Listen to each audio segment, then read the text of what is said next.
Hello, and thank you for joining Maplesoft's Virtual User Summit. My name is Shola Slough, Technical Communications Specialist at Maplesoft, and I'm your host for this presentation. The presenters for this session are available in the Communication Lounge from 1:30 to 2 p.m. for a live chat on the day of the event. So please head over to the Communication Lounge and select the appropriate scheduled chat for this presentation to ask your questions.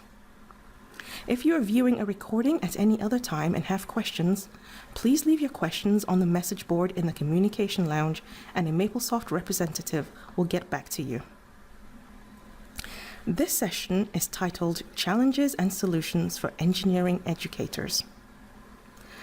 You will learn how educators are reinforcing engineering concepts and bringing together theory and applications in new ways through a combination of modeling and simulation software, connectivity to hardware, mathematics, and testing and assessment tools. These techniques have been successfully applied from first-year design courses to fourth-year projects, offering even the most junior students a taste of real engineering. Let me now introduce our presenters. Dr. Thomas Doyle is an assistant professor at McMaster University. His teaching interests include McMaster's freshman program, specifically the Cornerstone design course. Dr. Doyle is a leading member of the faculty team, enriching and transforming McMaster's curriculum to meet emerging challenges of the profession. His research interests include biomedical signal processing, human-computer interfacing, brain-computer interfacing, and machine learning. Dr. Doyle earned his PhD at the University of Western Ontario. Our second presenter, Dr. Bruce Char, is a professor of computer science at Drexel University. Dr. Char received his BA in mathematics from Swarthmore College and his PhD in electrical engineering and computer science from the University of California at Berkeley. He works in the areas of symbolic and numeric mathematical computation, parallel computation, interactive multimedia for education, and problem-solving environments. Dr. Char was instrumental in developing Maple. He is the author or co-author of 5 books and more than 70 articles and papers. The final presenter for this session, Dr. James Andrew Smith, is an assistant professor of electrical and biomedical engineering at Ryerson University in Toronto, Canada. His research combines aspects of biomechanics and robotics with active research projects in legged systems, obstetrics, and surgical systems. Dr. Smith received his BSc and MSc degrees in electrical engineering at the University of Alberta and completed a PhD in mechanical engineering at McGill University. In addition to teaching awards received at the University of Alberta, he is a recipient or co-recipient of 4 IEEE Real World Engineering Projects Awards from 2007 to 2010. He is also co-recipient of 2nd place in the design competition at the 2012 Healthcare Innovation Conference in Houston, Texas. Hi there, it's Tom Doyle. I'm an assistant professor in the Department of Electrical and Computer Engineering at McMaster University. What I'm going to talk to you about today is some of the work we've done in first-year engineering in our design course. And this is where we found that when advanced modeling is intersecting low-cost 3D rapid prototyping, what are some of the projects we can take out of that? The engineering design, or the engineering team at McMaster University consists of faculty members and a program specifically aimed at improving the Engineering 1 experience. We have teaching professors, which are faculty that have their duties geared towards teaching and pedagogical research. We have instructional assistant interns, which is a co-op position for teaching. And as well, we have graduate students in pedagogical research, moving this all towards enhancing the Engineering 1 experience. Our freshman Engineering 1 class, we have a common first year, so all students take the same courses. In my polling of the students, I found that 3/4 have no background in CAD, and almost 100% of them have no experience in system modeling. McMaster University is situated a little bit west of Toronto, in the Golden Horseshoe in Ontario. Now, the motivation. The motivation really starts with engagement and learning. I mean, I think back to my own undergraduate experience, and the best educational experience I can recall was the capstone, the senior design project, which was the culmination of everything I had learned. So my objective was to set out to design a capstone-style experience for first-year students. I call this the Cornerstone, because this is the building block for everything else. We worked with a directed dissection for a little while. We've moved that, though, into a retrofit with a specific design target, and I'll talk more about that as we talk about the project. And it's often been suggested with a common first year that we should separate into a number of different projects to catch everybody's interest. I took a slightly different approach.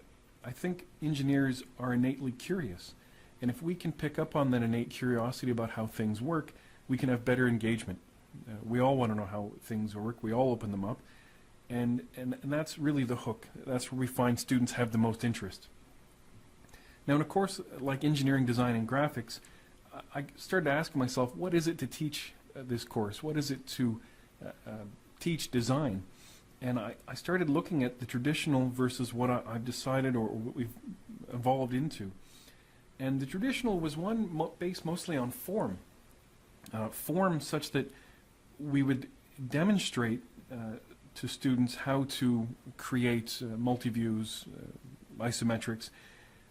But how does that fit into the design process often wasn't discussed.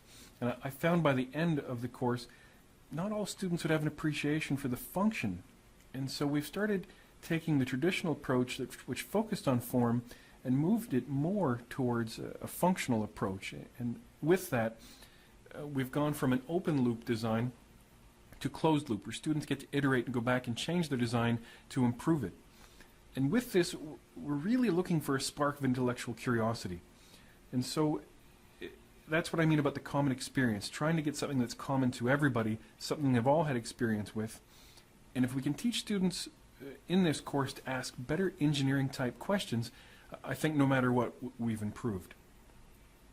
So, we want to take a traditional design and graphics course where students have very little experience in CAD or the design process, and we want to move it towards a balance or a refocus from form to function and design. And I think greatly the reason why the course has been focused on form is because it's easier to demonstrate form. Admittedly, it's much harder to teach design and function to a group of students who have no background. Now, in terms of study, we've done quite a bit of work on this, but I'm going to give you just the two broad hypotheses. We've been looking at performance. So when we shift the focus of the engineering design and graphics, EDG, to one of function using simulation and 3D prototyping, is there an enhancement in performance? Do students perform better? And is there a change in perception? What are students' perceptions prior to taking a course like this? And does it positively affect their self-efficacy or their ability to perform a task, or the feeling of performing that task? Do they feel better about it? So, the Cornerstone project, project-based learning. What we have here is a 12-week course. The course in first year at McMaster, we have about 1,000 first-year students. So it runs in first term and in second term with about 500 students each term. And with the computer-aided design, we're using, for our specific course, Autodesk Inventor for the CAD.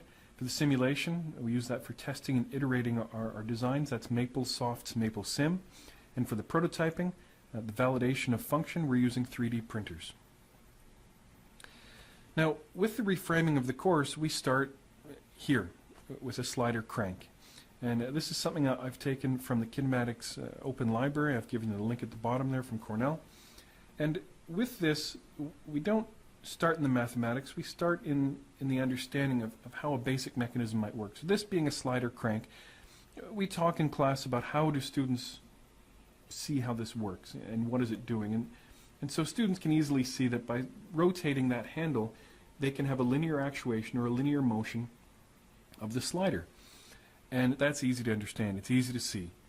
And then we talk about, well, do students see these types of mechanisms in their own life? Do they know where they exist? And the one item that is a surprise to some, not to all, is that it's the same process or the same actuation that we see here. We have a slider crank mechanism working in reverse here with the pistons and the crankshaft. But students still see that this motion, this mechanism exists in something they've used every single day. Now, from there we transition the course to start talking about gears and gearing basics. And I won't take you through all of the details, but we have distilled this down to a couple of core parameters. D being the pitch circle diameter, Z being the number of teeth on the gear, M being the module, and I being the gearing ratio. Now we use the design triangle in the lower right, and we talk about standards, how gearing systems work, what would they choose off the shelf, but we also let students design their own gears. And so we start with conceptual discs. As you see here, this is one of the example questions where we have a disc or a gear of 10 millimeters connected to one with 20. That could be 10 teeth, it could be 20 teeth, etc. So we look at the conceptual, very, very simplified discs for gears, and we move more into systems and standards. Now here's the design project text. It's framed around students being a part of a design team in company XYZ, and their objective is to retrofit an existing gearing mechanism. And so we have on the left an example of a floppy drive, an example on the right of a CD-ROM.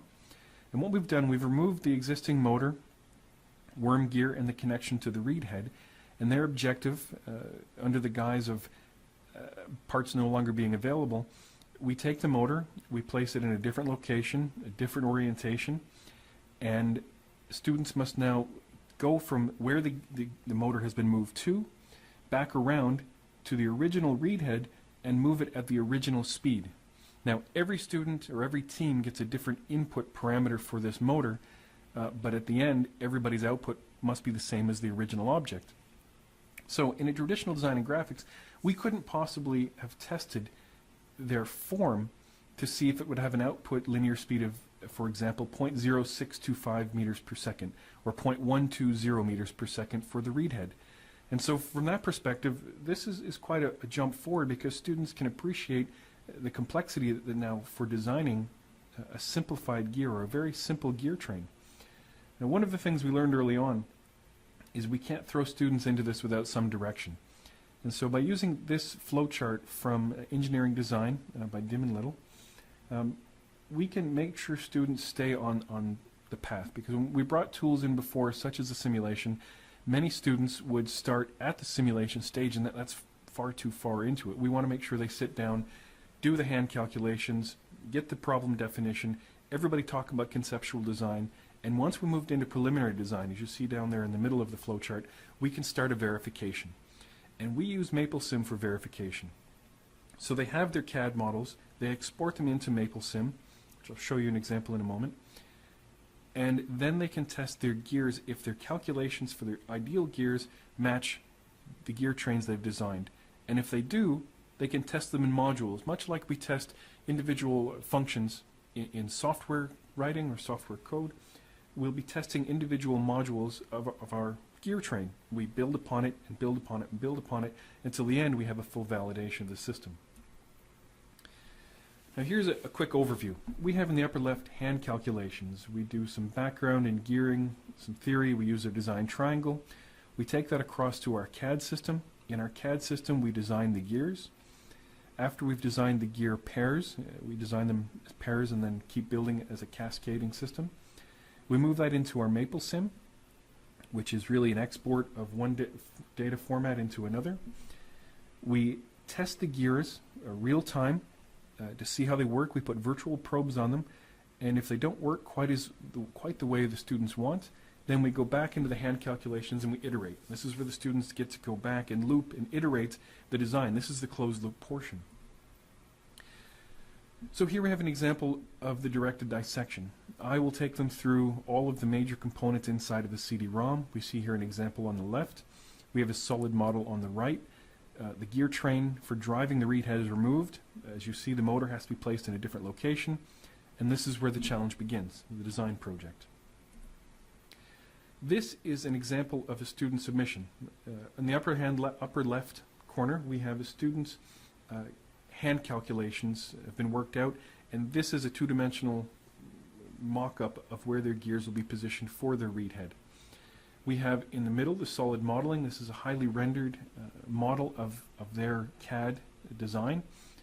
And as we move further to the right, we see our system model. Our system model is using MapleSim. We've exported the gear train that students have designed. We've put it into the system, and as you'll see here, they're able to interact with their gear train now and see exactly how it works. So all the gears moving real time, they put virtual probes on, and in the lower left you see an example graph of their output speed versus distance, or time versus distance.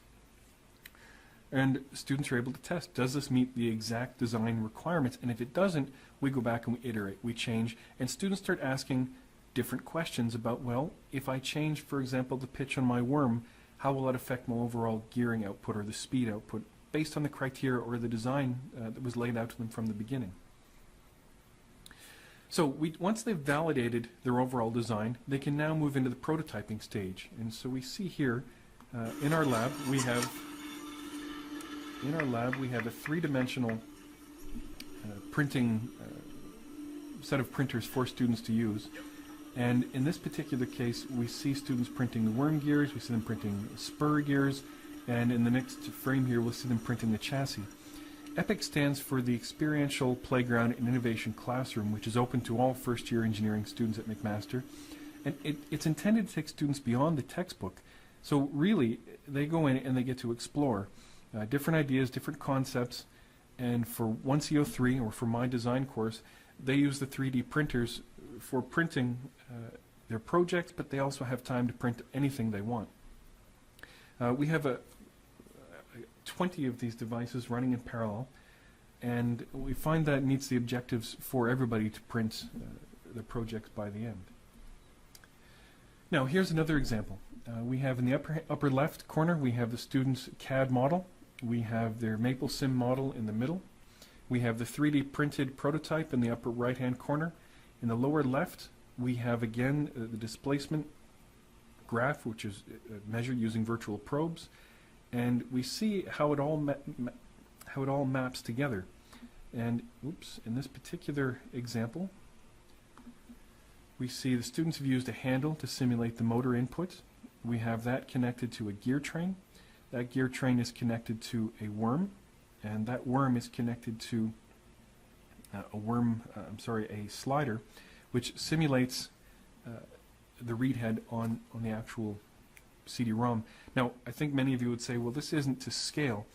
We don't require them to design it that would fit in the CD-ROM, although some students do that, some teams. We'll allow them to scale it up by a certain value. As long as they know what they're doing in terms of scaling, they can state the scale. As long as it meets the original design objective, we're happy with the result. And the results are generally quite good.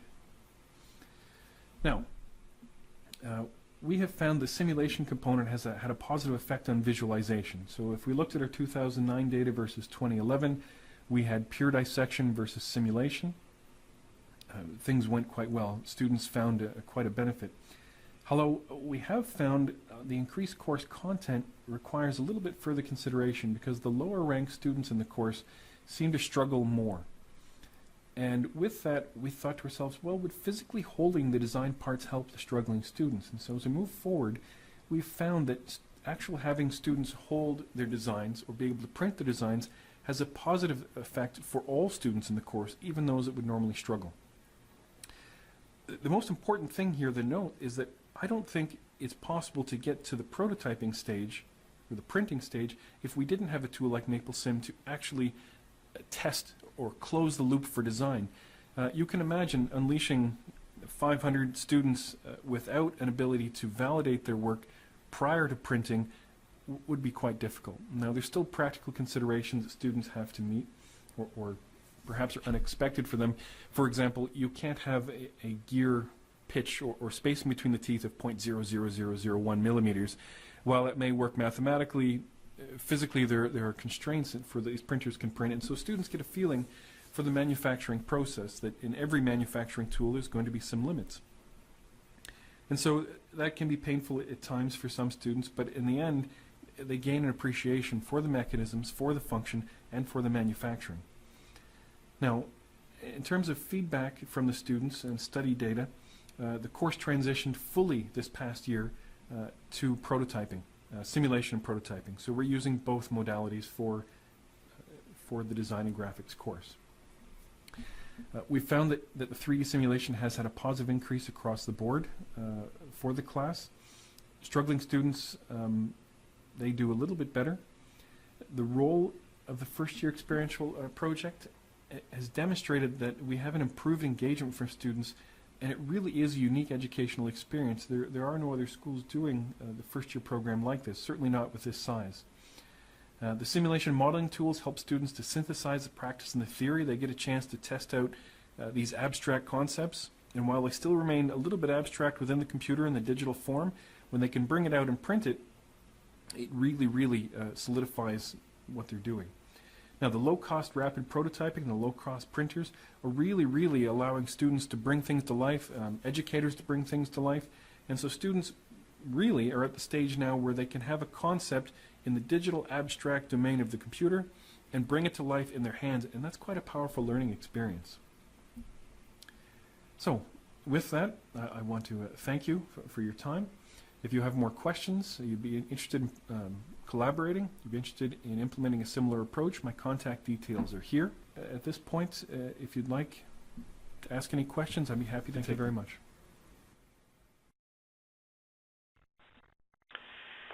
This is Bruce Char, and I'm from the Faculty of Computer Science in the College of Computing and Informatics at Drexel University. And I'm going to talk about a course that we set up for the past few years for freshman engineers on modeling and programming using Maple and MapleTA. And I'll talk to you about what the course has done in the past and some of the changes we're in the middle of making now. All right. So the course has sort of always had these kinds of expectations, which is that we wanted engineers, freshman engineers, to get their initial experience with doing computational things for solving engineering problems. And so we wanted to do something different from just teaching them introductory programming. We wanted them to see sort of how these kinds of things were applied for solving problems that engineers might want to solve. And in addition to just programming, we wanted to give them some practical experience and some notions about, if they're developing their own code, how they can get a sense of whether it's working. We had about 800 students in this course per term, so we'd have 800 in the fall, 800 in the winter, 800 in the spring, typically the same students, and this would be through about 30 lab sections with about 25 to 30 students each. What kinds of things do we ask people to learn how to do? Well, we asked them, for example, we would show them an animation of a particle rolling around in a box. That's pretty easy to do in Maple once you get a few basic concepts like variables and procedures and lists taught. And so we would ask them to basically create an animation of a different situation given some starter code. The second question was, to do a calculation. This calculation in particular required creating a piecewise polynomial function to emulate the data points that we would give them for the baseball player's swing. And then they would have to use formulas relating that data to power, and then do another calculation relating power to the power consumption of an iPad. And then there was another problem involving doing a least squares fit from sensor data. So those are the kinds of things that our students could do, say, by the second or the third term. This is typically after about, maybe 8 labs, or certainly by the end of the 12th lab, which is the end of the year. Here's another little problem that we made them do. In another course, they were doing Lego robotics. They were asked to build a Lego robot, and they had to control it to go around in an obstacle course. So we built a robot simulator, or a car simulator, sort of basically a riff on the Google autonomous car. They would have to write a Maple program for the control, and we would present them an obstacle course such as this one, and they would have to write the very simple program that would basically look around for intersections and make a, I guess in this case, a left turn at the second intersection and go forward until they reached a target goal. So, you know, again, this is an example of what we expected students in the class to be able to do.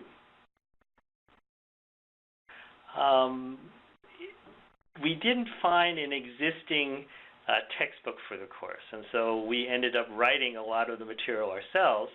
So the plus is that the materials that you have the students reading speak exactly to the activities and the questions and the points that you want the students to make. And we couldn't have done it without the ability within Maple worksheets to basically create written materials and include pictures and to generate PDF files so that you could distribute them electronically. So we did that with the class notes, and you see here a page taken from the class notes. And then also for the lab directions, which you see a URL here for, a link to the lab notes. We also created some PowerPoint slides outside of Maple. Basically, we found it useful with every lab to have the instructor talk for maybe 20 minutes, giving a lab overview, just so that everybody was on the same page as far as what the work involved and what kinds of concepts we expected people to have learned by doing the reading. And another thing that was important in the administration of a course is that we had pre-lab exercises and post-lab sort of homework assignments in Maple TA. And I think I'll spend a little time now talking about the Maple TA quizzes that we set up. Okay, so why did we use Maple TA? Well, you know, I don't think there's anything there that we couldn't have done by hand, but when you have 800 people, you decide or you discover that you have to spend a fair bit of time grading. So we decided instead to try to use Maple TA to ask the students questions that we would have ended up hand grading.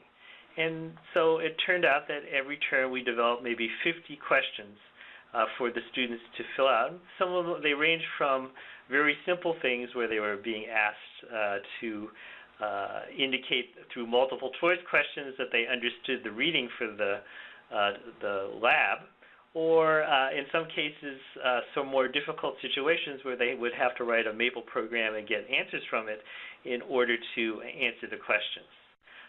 But one of the nice things we found with auto-grading is that with Maple TA, because it's available and is available all the time, you can ask the students to basically work until success. In other words, you give them a problem and you can tell them, well, you know, most of the people in the class are getting this right because they keep at it until they figure out how to write the program or how they have mastered the concept. So, you know, we basically cultivated that kind of expectation. We got very good completion rates. Now, you know, you discover that completing things doesn't necessarily mean that the students completely understand what's going on, but it does mean that they understood that it wasn't enough for them to just write some answer, scribble it down, and then maybe 2 weeks later discover that it isn't right. They really needed to find something that was going to work at the time that they were working on it. We found that the students did put a lot of time and energy into trying to get these Maple TA assignments correct. And of course, one of the reasons why I use Maple TA rather than, say, Blackboard is that we wanted an auto-grading system capable of handling technical problems. And that means formulas and numbers and plots and some amount of programming. And Maple TA is up to doing this. So here's a very simple question taken from a calculus book. It was really a pre-calculus problem that we used at the very beginning of the first term. And this really has to do with heating. It turns out that the engineering students in the first term were doing another lab where they were looking at heating and cooling of various things. So even though this is talking about potatoes, we felt that it was relevant enough to be able to ask it. And you can see that they're given an equation for heating, and they are asked a few questions. Well, the questions are basically in the next slide. You notice that the formula is done in mathematical type setting, and then it's also given in Maple syntax. And both are necessary if you want the students to have an easy time at trying to start work on the problem. You can see that in the Maple TA problem, once the presentation of the problem is presented, they are asked to do some calculations, and then they have to fill in numbers here. You can, of course, set the numbers to be, require a certain number of decimal places of accuracy, but it will also be able to deal with more decimal places if you need it, since Maple can, of course, do more of that. You can see here that we have a criteria for what and how close we want the answer to be computed. So we found that with this problem that there were some students for whom they could easily handle it. Other students really needed to work a bit on the notion that the system could solve an equation without them necessarily knowing how to solve it exactly. It takes a mental leap for some students to realize that the computer has approximation techniques that go beyond even what necessarily they are used to with their own calculators. And you can see here that there were some hints that we gave, basically looking at some of the reaction we got from earlier sections using this problem. Now, one of the things I would point out about the programming of this problem, if we go back to the previous slide, is that the particular formula used here is not fixed for every student. Through using basically selective random number generation, we can basically have a different formula for various versions of the problem. So it isn't necessarily the case that two students will be given the same problem to solve. And that really sort of enhances the effect that the students have the notion that they are responsible for solving their version of the problem. And just because some other student has some other answer for their version of the problem, it doesn't necessarily mean that it's going to help them very much. Here's the simple Maple TA script programming to set up the problem and to also figure out what the answer is so that it can be checked when the student enters their version of the problem. You can see that there are certain calls to Maple where we are using the solver to get the answer. And then there's another part of Maple where we were formatting the formula so that it appears nicely mathematically printed. That's this MathML export presentation. Here is another problem that we set up where basically we were giving some data points and we were asking the student to figure out the trend line. So this is, of course, something that can be done in Excel, but we wanted to present a system like Maple as a place where you could have a whole collection of capabilities, solving equations, doing curve fitting of various forms, and so forth. What you find here is that we basically created a synthetic data set, and that is something that we did differently for every student. So once again, two students may get slightly different versions of this problem, and that means that the trend line they would be getting would be something different. So this is another example of a problem that we felt was relevant to the engineers because, in fact, in another course, they were asked to do trend line calculations.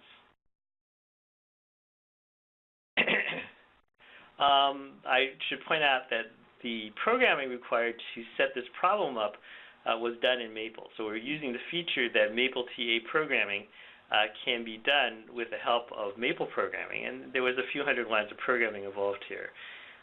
In general, with the development of these problems, you have to expect to sink a few hours in for every different kind of problem you create, especially if it requires a fair bit of calculation and design concept, such as here. But it's something, once you work out, it becomes relatively straightforward. So, if you use a notion that it takes maybe 3 to 5 hours to develop a problem, the question is, well, at what point does use of this problem get justified economically? If you had a class, say, with only 20 people in it, you probably would be faster, it would be faster than 5 hours to just hand out the problem, one version of the problem, and administer it in a class by hand and then grade it by hand. But when you have 800 students, then you find out that the time for grading 800 different versions of a problem becomes non-trivial. And that's where auto-grading would pay off. I would also point out that if you want to use this question more than once, it pays off because of the variability. For example, you can come back and ask a similar question 2 weeks later, and you know that even though the students may have worked on the problem recently, they still need to remember the process for solving it, rather than just the particular answer required by a particular question. We did a little study about retention of the concept. My colleague Dave Augenblick ran 1 year. He basically asked a least squares question twice. And so, basically in a lab, we asked people about least squares. We asked them to do it, and in the lab, almost everybody was able to do it. All right. Now, then we asked after that, at the end of the term, we asked two things. Once after the lab, we asked a question, and 87% of the students got it. And then at the end of the term proficiency exam, which, by the way, was proctored, so they really could exchange answers by that point. They really had to have an internalized how to solve least squares problems. The success rate was 81%. So we felt that that indicated that most of the students were picking up how to do least squares in Maple. And then we asked the same question or a similar question again a term later. So this was 10 weeks later or so. And we found out that, a similarly high percentage of people still knew how to do the problem. So, this again indicates that there is some retention in these active learning exercises. Okay. So if you're going to do this sort of thing yourself for your own course, whether it's for engineers or for other people, you have to view the development of auto-graded problems as a software engineering challenge in the sense you do need to thoroughly test the questions. Because if you're not going to use a question which is always the same but has variations, you want to make sure that all the variations make sense, that the grading is correct, and that the questions always make sense. We don't claim to have the latest and greatest notions about how to provide hints. What we ended up doing is we had walk-in clinics. So if a student had problems with some of the more difficult problems, then they could go in and drop in and talk to people on the course staff and be counseled about how to handle the problem. We ran MapleTA on our own server that had a few gigabytes of memory, and we could basically run up to 200 simultaneous users. I would also point out that people who have not thought about using MapleTA now have the alternative of using a Maplesoft hosted service so that they don't have to take on running a server by themselves. As a computer science department, of course, we have system administrators who are fairly competent, and so we relied on them to getting the server up. But I realize this may not be the case for everybody.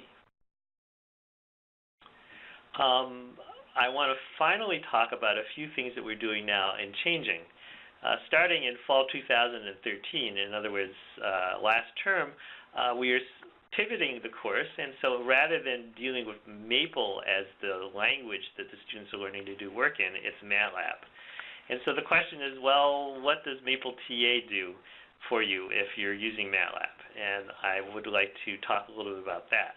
Now, in addition to the use of MapleTA, we are also using a MATLAB product called Classroom Cody that will directly test student scripts and programs in MATLAB. That's something that Maple is not so good at, but it's possible to do limited amounts of a MATLAB-based course in MapleTA.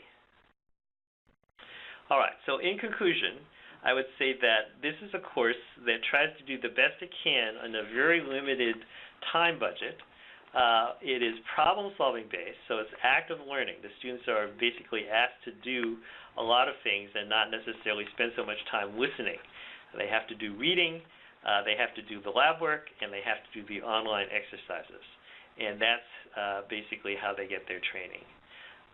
We like the fact that in developing the Maple version of the course, we could use Maple worksheets for rapid and nimble, I guess it's called agile development of all the written materials. and we could keep them up to date, and we would know that anything we were claiming about Maple does this or Maple does that in the written material was actually right, because Maple would actually compute the output rather than us trying to type in what the output was.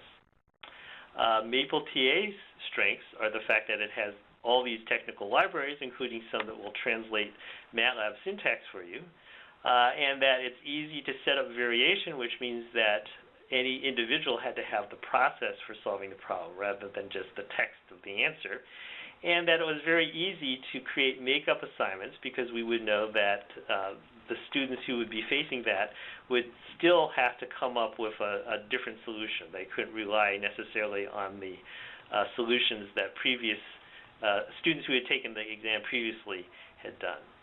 Auto-grading strengths are that it provides immediate feedback to students, and furthermore, it's available all the time. We found a lot of use of Maple TA in the evening hours or even the early morning hours, which is when many students like to do their work.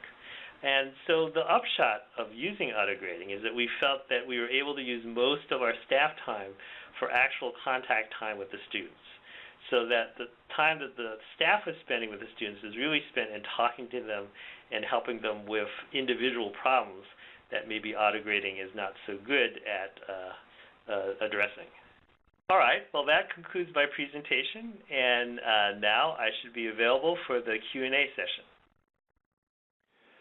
Okay, hello everybody. I'll be talking to you today about how we support inductive learning using MapleSim in engineering courses. My name is James Andrew Smith. I'm an assistant professor in electrical and computer engineering at Ryerson University in Toronto, Canada, and I teach courses in both electrical and biomedical engineering here at the university. To begin with, I want to give an overview of the presentation. I'll be starting with a comparison of two different learning styles, the inductive and deductive learning styles. The context for all of this presentation is a third year or junior level electrical engineering course on instrumentation, and I'll be showing how MapleSim is used in a typical application in such a course, and how we use it to unlock the potential of inductive learning. From there, I'll be moving on to talk about the results that we've had from the student evaluations that demonstrate that we've been able to improve the course over the years since we've introduced MapleSim in the course. And then from there, I'll be talking about how we've used the success in this particular course to expand the use of MapleSim in some distance education courses as well. So to begin with, I wanted to talk about learning in an everyday context. One of the most compelling recent developments in sort of learning technology is the use of touchscreens. And we see touchscreens in use both in cellular telephones or smartphones and in tablets. And in this case, this is a video of my son in a museum. And he's interacting with a museum display without ever having been told whether there's a touch screen in here or how it works or what the underlying technology is. He's pressing different buttons and different parts of the screen, and my wife is trying to show him where to scroll and that, and he's really not listening to or paying attention to what she's doing.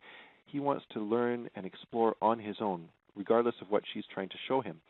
So it's a very enabling type of technology that is really conducive to self-learning and self-exploration. It's really nice. There's no manual needed. Mom's not needed. Dad's not needed.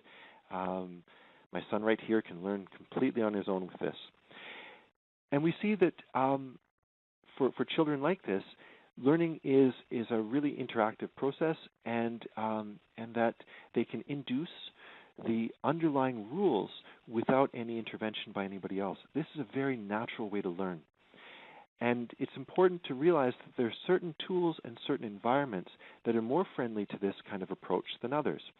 And it's been my task over the past few years to figure out within my third year electrical engineering course which tools can we use and how appropriate will they be to use within the context of our classrooms. So now is a good time to introduce the difference between these two different learning styles. One is deductive and one is inductive. What we just saw on the screen before in the movie was a very inductive method of learning. And here, this contrasts with the more traditional deductive learning, which we see in typical classrooms, where a lecturer gets up in front of 25 to 500 students and writes down on the whiteboard the rules and the equations that govern a particular physical system, an electrical circuit, or mechanical mechanism. And then from there, the students are given exercises to solve based on these rules, and then some lab exercises to confirm what they saw in the classroom.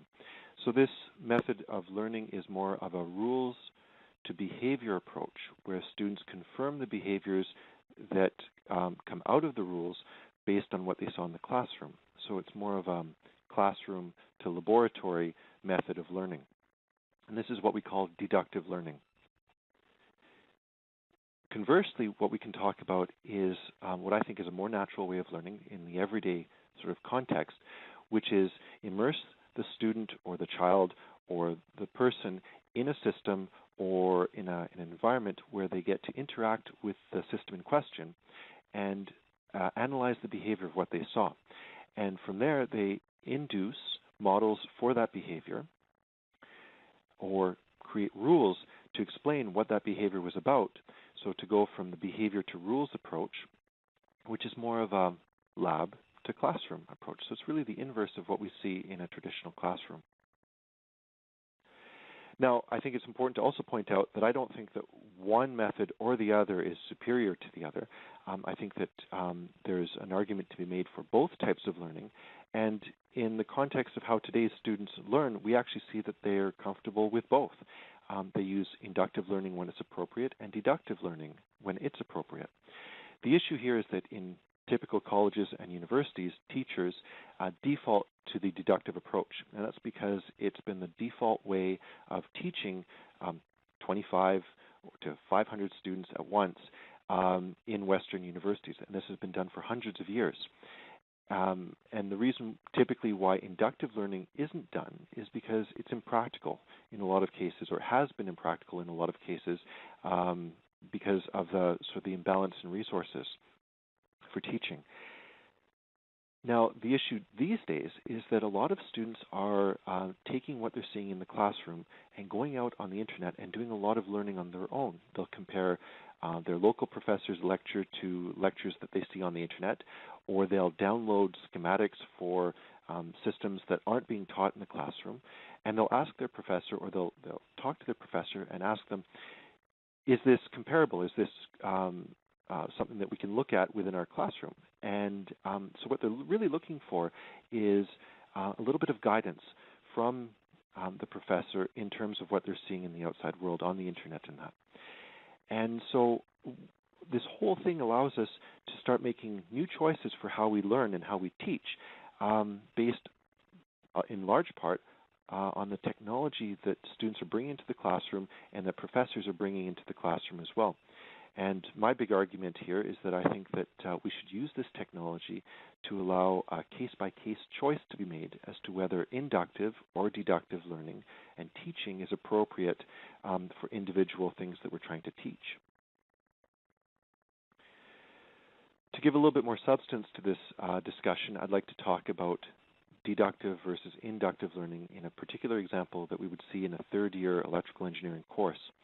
In this case, because we're dealing with instrumentation, we would be dealing with operational amplifiers, or op-amps, which are a very standard type of circuit in electrical engineering.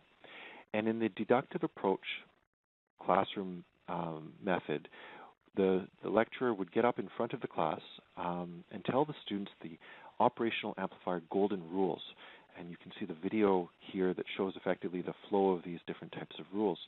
And then from there, the professor would ask the students to solve sample circuits by hand, and that introduces potential for error.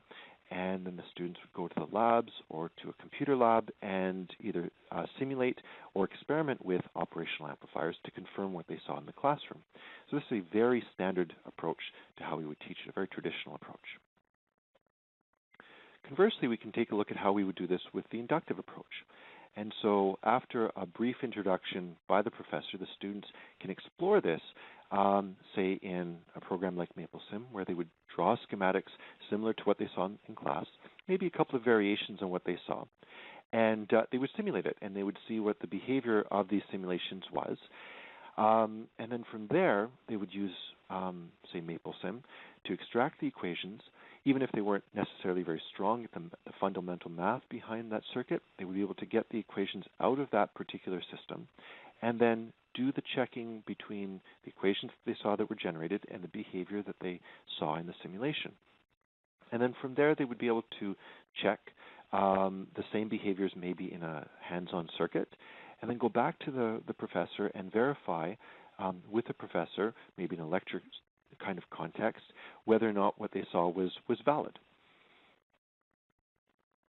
In MapleSim, we would do something like this. We would open up the graphical user interface and draw the schematic like this. And the schematic itself contains a number of standard components, for instance, an operational amplifier, resistors, batteries, and we would hook up a probe or a multimeter or voltmeter to the output to measure voltages that were coming out of the circuit itself. So this is a very normal activity that third-year electrical engineers would be doing in an instrumentation class. It's a very standard circuit. From there, they would run the simulation activity, and they would get some graphs that would come out that would show what the output of the circuit was. And this is a very standard approach. We would see something like this in MapleSim. We would also see it in programs like Simulink or SPICE. So this is very much the standard approach that students would take. Where MapleSim really takes a different turn from all of these other pieces of software is that the students can then go one step further. They can ask the program for the equations or the analytical model that underlie the system. And this is very compelling from the inductive learning approach. So the students would press on the paperclip icon. It would open up a Maple window, and within the Maple window, the students could ask for the equations by running a few Maple commands. And the equations would come out, and you see this in blue at the bottom of the screen, where the output probe voltage is equal to a negative ratio of two resistors and the input voltage, like this. And so what we see is an equation that comes out that shows to the student that the system they drew schematically is governed by a math equation, as we see right here. And the beautiful thing about this is that the students can study these equations. They can generate all sorts of non-standard schematics and circuits that wouldn't necessarily be in a textbook. But if they were generating schematics that were in the textbook, they would also be able to get the equations in a form that is almost identical to what they would see in the textbook. And this is a really affirming way of doing learning. It's very compelling because it effectively shows the students that they are on the same path as the expert who is writing that textbook, that they are getting the same sort of results in the same form as the experts that had written that textbook or that online resource. And that confirmation is really, really powerful. Now, from there, what's really important to point out is that the students, while they've been telling me in class that it's been really, really good, even better than that is that we've seen that from year to year, the evaluations that the students have given the class and the teaching approach have been better and better. And it relies on two of the questions that are asked within the student evaluations at the end of the semester. The first question here is, concepts are clearly explained with appropriate use of examples. And the second one is, the way this course is taught helps me to learn. And since we've introduced MapleSim in 2011 and been using MapleSim to reinforce the inductive teaching method and learning method, we've seen the student reaction for these two key questions has improved year over year. And that's been really gratifying from my perspective. Now, a lot of work that happens in engineering is no longer a single domain. and we've been emphasizing this fact to our students and showing them that it's important to use tools that are inherently multi-domain. And by multi-domain in this context, we mean that we can have an electrical system that connects to a mechanical system with motors and linkages and masses and inertias. And the students who are more formally trained in electrical engineering can also apply the equation extraction tools that are in MapleSim and Maple and apply them to these more complicated multi-domain systems. So it permits a more real-world view of electrical circuits where a lot more things are involved. Now, we've had a lot of success with applying MapleSim to augment an inductive learning approach within that electrical engineering course. And we've been so happy with the student reaction that we're now moving on to introducing MapleSim to students in a distance education or continuing education context. I've been learning, as we've been setting this up, that the distance education students are typically different than our younger undergraduate students. They tend to be mature employed students that are learning on their own time, balancing their studies with a family life, children in a lot of cases, and a full-time job in a lot of cases. These students are typically upgrading skill sets, and their expectations for the outcomes of the course are different than the younger undergraduate students. They also rely less on group work. There's a lot more individual learning and a lot more reliance on online resources because the courses are delivered online. So it's a nice and familiar environment for the students. Within the continuing education program at Ryerson, there are 70,000 annual enrollments.